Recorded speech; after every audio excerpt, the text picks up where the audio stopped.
ప్రభువును ప్రియ రక్షకుడైన దేవుని పేరట మీ అందరికీ శుభాభివందనములు తెలియజేసుకుంటున్నాను. జీసస్ ను క్రియేషన్ మినిస్ట్రీస్ ద్వారా ఈ రీతిగా ప్రతిరోజు అనుదిన ఆహారమును మీతో పంచుకోవడానికి దేవుడిస్తున్న కృపను బట్టి దేవునికి ఎనలేని కృతజ్ఞతలు. ప్రియులారా, అందరూ ఎలా ఉన్నారు? బాగున్నారా? మీరు చేస్తున్న ఫోన్ కాల్స్ని బట్టి, మెసేజ్ని బట్టి మేమెంతో దేవుని స్తుతిస్తున్నాము. ఇంకా అనేక మందికి ఈ యొక్క వాక్యము చేరులాగా షేర్ చేయండి. దేవుని పనిలో మీరు కూడా పాలుభాగస్తులు కండి. వాక్య ధ్యానంలోనికి మనం వెళ్దాం. 1 కొరింథీ 3వ అధ్యాయము 16-17 వచనాలు. మీరు దేవుని ఆలయమై ఉన్నారనియు దేవుని ఆత్మ మీలో నివసించుచున్నాడనియు మీరు ఎరుగరా? ఎవడైనను దేవుని ఆలయమును పాడు చేసినడలా దేవుడు వానిని పాడు చేయను. దేవుని ఆలయము పరిశుద్ధమైనది, మీరు ఆ ఆలయమై ఉన్నారు.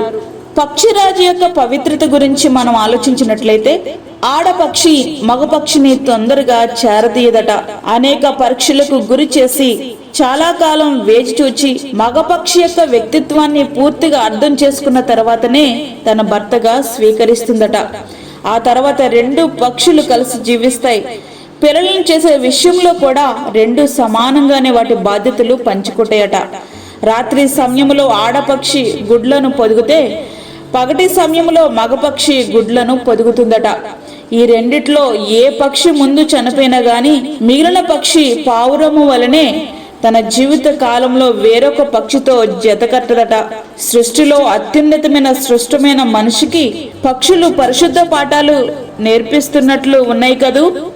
పై ఆకర్షణకు ఆకర్షింపబడి సర్వస్వాన్ని కోల్పోయిన జీవితాలు మనకి కోకొలలుగా కనిపిస్తున్నాయి కదూ. జీవితాంతం కలిసి జీవించాల్సిన పవిత్ర బంధానికి ప్రేమ పేరుతో చివరకు ఆ ప్రేమకు నోచుకోక ఎవరితోనూ చెప్పుకోలేక జీవచ్చాలా బ్రతికేవారు కొందరైతే, తెగదింపులు చేసుకునేవారు మరికొందరైతే, అసలు నాకు ఈ జీవితమే వద్దంటూ అర్ధంతరంగా లోకాన్ని విడిచి వెళ్ళిపోతున్న వారు లెక్కలేనంత మంది ఉన్నారు. నేటి దినాల్లో చాలా వరకు కుటుంబాలు విచ్ఛిన్నమై సమాధానం కోల్పోయి నరకప్రాయం కావడానికి కారణం అక్రమ సంబంధాలే కదా. ఇద్దరిలో ఎవరు తన పవిత్రను కోల్పోయినా గాని కుటుంబం అంతా అల్లకల్లోలమే. నీవనుకోవచ్చు, నేనెవరికి తెలియకుండా మెసేజ్ చేస్తున్నాను అని.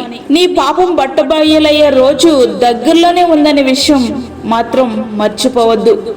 ఇప్పటికే నీవు నీ మనసాక్షిని చంపేసి నీవు మాత్రమే బ్రతుకున్న సంగతి నీకు పూర్తిగా తెలుసు.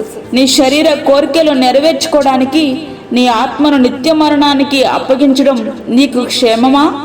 నీ స్థానం ఎక్కడో ఒక్కసారి ఆలోచించు. కీర్తనాకారుడైనటువంటి దావీదు గారు అంటున్నారు, దేవా, ఎప్పటికైనా సరే పరిశుద్ధతయే నీ మందిరముకు అనుకూలము అని. 93వ కీర్తన 5వ వచనం. నీ దేహమే దేవుని మందిరం. నాకు నచ్చినట్లుగా జీవిస్తానని నువ్వు అంటే దేవుడు నిన్ను పాడు చేస్తాడు. ఆయనే పాడు చేయవలసి వస్తే ఇక విడిపించేదెవరు నిన్ను? నేను పరిశుద్ధుడనై ఉన్నాను గనుక మీరు కూడా పరిశుద్ధులై ఉండుడి అని ప్రభువు సెలవిస్తున్నారు. ప్రియ నేస్తమా, వాక్యమంటినటువంటి ప్రియ దేవుని బిడ్డ, కృపాకాలం గతించిపోతుంది. ప్రభు రాకడ అతి సమీపమైపోయింది. ఆయన రాకడెప్పుడో మన ప్రాణం పోకడెప్పుడో తెలియదు. కాబట్టి మనలను పరిశుద్ధపరుచుకుని ఎత్తబడే సంఘములో సిగ్గులేని ముఖాలతో ప్రభువుని ఎదుర్కొనుటకు మన జీవితాలు మనం పరిశుద్ధతో కాపాడుకుందాం. దేవునికి మన జీవితాలు అంకితము చేద్దాం.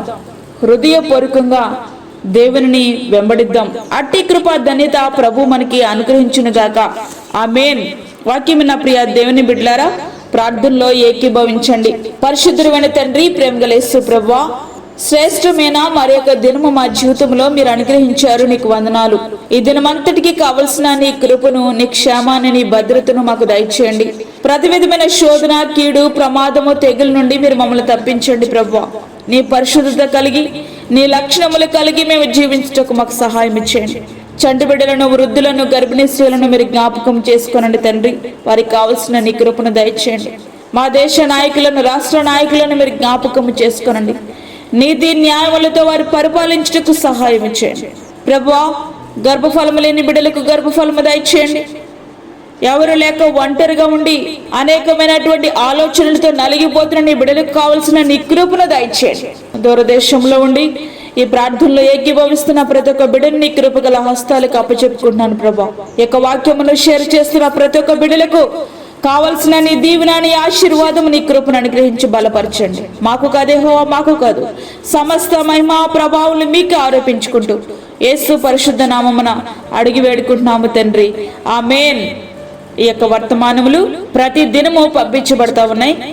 ఈ యొక్క అనుదిన వర్తమానముల కొరకు మీరు మమ్మల్ని సంప్రదించండి. ఈ యొక్క వర్తమానములను మీ బంధువులకు, మీ స్నేహితులకు షేర్ చేయండి. దేవుని కృప మీ అందరికీ తోడైండును గాక, ఆమేన్.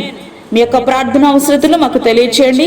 మా ఫోన్ నంబర్ 9177377559. దేవుడు మిమ్మును మీ కుటుంబమును దీవించును గాక, ఆమేన్. దేవుని సేవలో మీ సహోదరి అన్నామణి సాల్మన్. మరిన్ని వీడియోస్ కొరకు మా ఛానల్ని సబ్స్క్రైబ్ చేయండి, షేర్ చేయండి, లైక్ చేయండి. దేవుడు మిమ్మల్ని దీవించును గాక, ఆమేన్.